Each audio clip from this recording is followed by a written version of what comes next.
अस्सलाम वालेकुम। आज हम आपके लिए लेकर आए हैं 15 फीट बाय 53 फीट का एक हाउस प्लान। तो आइए शुरू करते हैं आज का अपना रिव्यू। सबसे पहले हम जूम इन करेंगे ताकि नक्शा हमें प्रॉपर नज़र आ सके। जूम इन करके आज हम यहाँ से इसको स्टार्ट करते हैं। आइए सबसे पहले इसकी आप विड्थ देख लें, यानी इसकी जो चौड़ाई है 15 फीट है और इसकी लेंथ यानी लंबाई जो है वो 53 फीट है। तो हम इसको आज आपको बताएंगे कि आप किस तरह से 15 बाई 53 के एक प्लॉट के अंदर एक खूबसूरत नक्शा डबल बेड वाला जो है सिंगल बेड वाला जो है डिज़ाइन कर सकते हैं। तो आइए सबसे पहले मेन गेट से इसका स्टार्ट लेते हैं।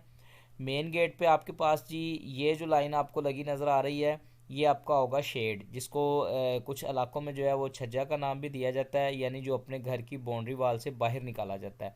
इसका हमने साइज़ जो है वो रखा है जी 2 फीट और 5 इंच का, 2 फीट और 6 इंच का, यानी 2.5 फीट का।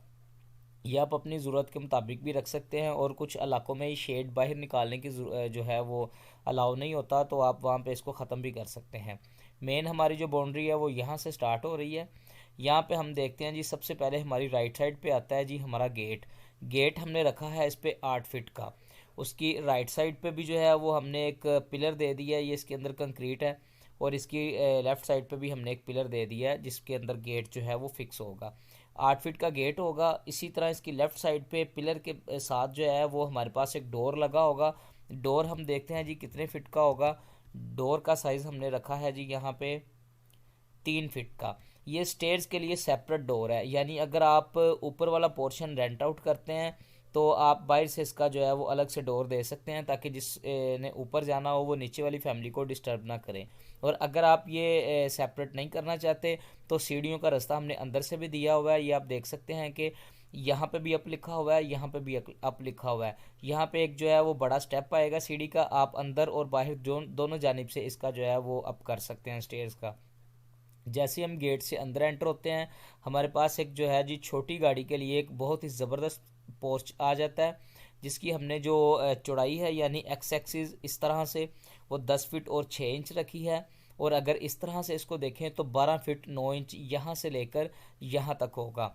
इसके अंदर छोटी गाड़ी जो होती है मेहरान, आल्टो, इस तरह की जो छोटी कार्स हैं वो आपकी इजीली आसानी के साथ खड़ी हो सकती हैं। या इसके अलावा अगर आप कार्स नहीं खड़ी करना चाहते तो आप बाइक्स वगैरह भी जो है वो आसानी के साथ यहाँ पे खड़ी कर सकते हैं। जैसे ही हम पोर्च से सामने की तरफ देखेंगे, यहाँ पे हमें जो है वो तकरीबन 3.5 फीट का एक डोर लगा नज़र आएगा। इसका हम साइज़ चेक कर लेते हैं। 3.5 फीट का ये डोर है। 3.5 फीट के डोर से जैसे ही हम अंदर एंटर होंगे, हमारे सामने एक पैसेज आ जाएगा। पैसेज का जो रास्ता है जी विड्थ इस तरह से, चौड़ाई जो है वो 3 फीट 11 इंच, यानी आप इसको 4 फीट जो है वो समझ लें। जैसे ही आप पैसेज के अंदर एंटर होंगे, आपकी लेफ़्ट साइड पे एक पहला डोर आएगा। डोर के आप 3.5 फीट का ये डोर होगा। ये ड्राइंग रूम का डोर है। इसको आप एज अ बेड भी इस्तेमाल कर सकते हैं, या अगर आपको मेहमान खाना यानी ड्राइंग रूम बनाना है तो आप इसको ड्राइंग रूम भी बना सकते हैं। इसके अंदर ही जो है वो अटैच्ड बाथ होगा, जिसका size 4 feet by 5 feet 8 inch, यानी एक मुनासिब साइज़ का ये बात है।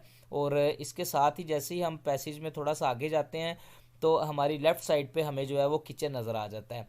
अब किचन का जो साइज़ है ये हमने रखा है 6 फीट 9 इंच इस तरह से चौड़ाई में। यहाँ से लेकर यहाँ तक ये होगा, यानी जो पैसेज का रास्ता है ये निकाल के अगर ये भी इसके साथ हम शामिल कर लें तो ये आपका बन जाएगा 10 फीट और 9 इंच तकरीबन।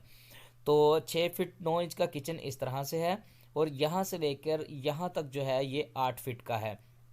इसी तरह आप पैसेज के बिल्कुल सामने देखेंगे तो आपको 3.5 फीट का एक और डोर नज़र आएगा। ये आपका जो है जी बेडरूम का डोर है। बेडरूम का साइज़ जो हमने रखा है 13 फीट 6 इंच बाय 12 फीट का, एक बहुत ही ज़बरदस्त साइज़ का बेडरूम है छोटे घर में। अब इसके साथ ही आप अगर पीछे की जानिब देखें तो आपको कैबिनेट नज़र आएगी। कैबिनेट के साथ ही एक डोर लगा हुआ है। डोर आप जैसे ही ओपन करेंगे आपके सामने बाथ आ जाएगा। बाथ का जो साइज़ है ये हमने 10 फीट 8 इंच बाय 5 फीट का रखा है, यानी इसके अंदर आसानी के साथ जो है वो WC कमोड और इसके अलावा शावर वगैरह आसानी के साथ लग जाएगा। अब बात कर लेते हैं इस पूरे घर की वेंटिलेशन की, कि इस घर के अंदर वेंटिलेशन यानी हवा और रोशनी का जो गुज़र है वो कहाँ से होगा। सबसे पहले बैक साइड की बात करते हैं। बैक साइड पे आप देखें, बाथ और बेडरूम के लिए 2 फीट 6 इंच की एक OTS यानी ओपन टू स्काई हमने दिया है। ये बाथरूम की विंडो लगी हुई है और ये बेडरूम की विंडो लगी हुई है।